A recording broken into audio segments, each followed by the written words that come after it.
This is the actual copy of a Les Paul Jr., which is the basis for this production model, very limited production model of 25 that's going to be made by it's hard to see, but it's Rock N Roll Relics anyway is the company. It's a small boutique company right now from San Francisco, and they approached me because, well, I kind of approached them. It was mutual.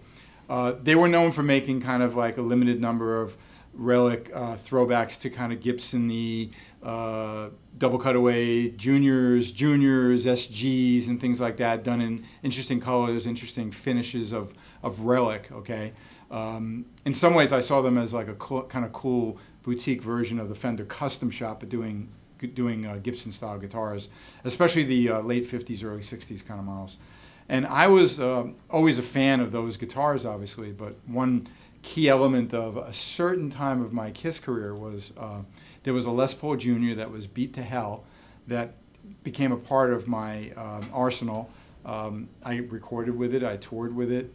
It was so kind of popular in the camp that when Psycho Circus happened, and of course I'm not in Kiss anymore, but I knew the guys, and Gene actually requested to rent the guitar, okay?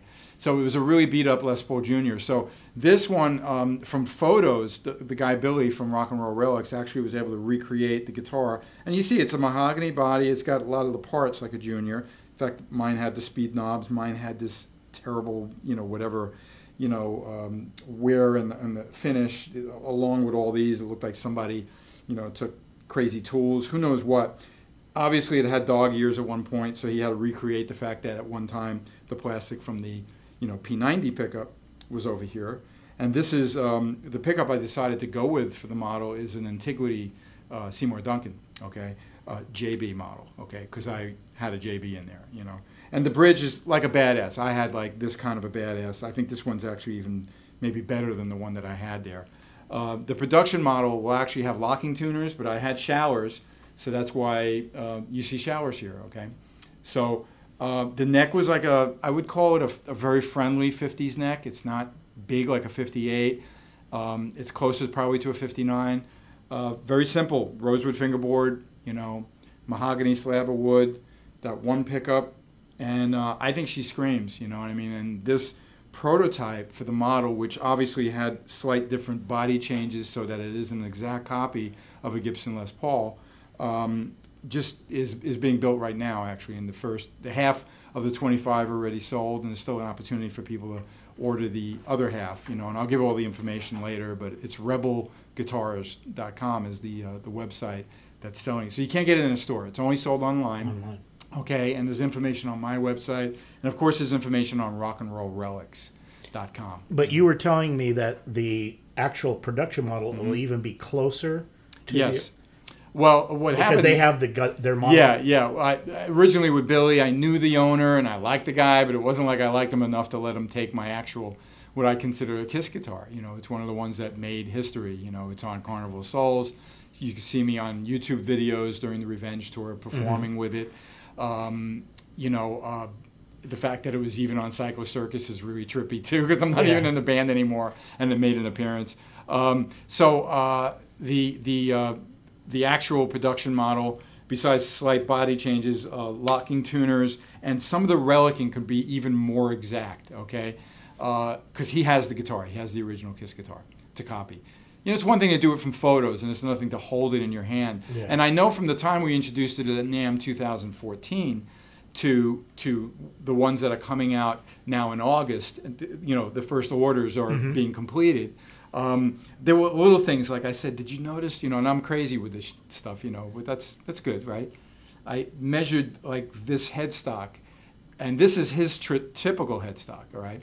Which, Gibson varied. If you have a 63 SG, it's going to be one size. You have an older one, or Les Paul headstock, it may be different.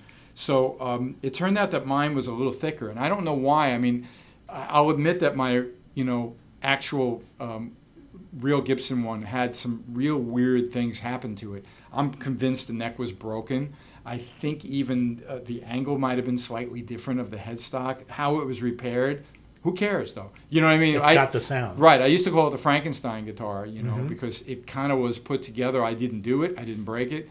But I bought it like for a very cheap price because it just really, you know, no one ever showed it any love. But there's just, again, there's something about, you know, the essence of a Les Paul Jr. with that kind of mahogany slab of wood. And you know, everyone knows that they all bite and really work really well. And that was a particularly amazing one. Now, I'll admit that this one doesn't sound exactly like my old Kiss one. This one's actually got a little more upper mid bite. But I've already gigged with it, and people were like, whoa, listen to that. And you knew as soon as I plugged it in, you said, that guitar has great sustain and everything. Oh, it's amazing. So you know, one pickup in this guitar. You know,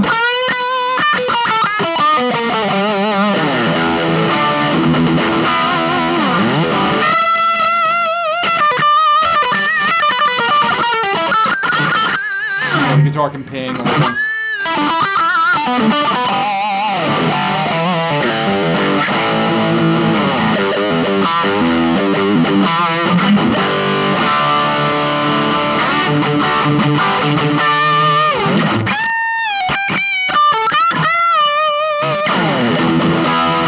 So I'm real proud of it, you know, and I'm excited that I got the opportunity to do this special limited run, and it is a boutique guitar. I mean, the price is $2,800, which isn't that bad for a boutique guitar, you know. Yeah, that's not but it's a one pickup relic instrument.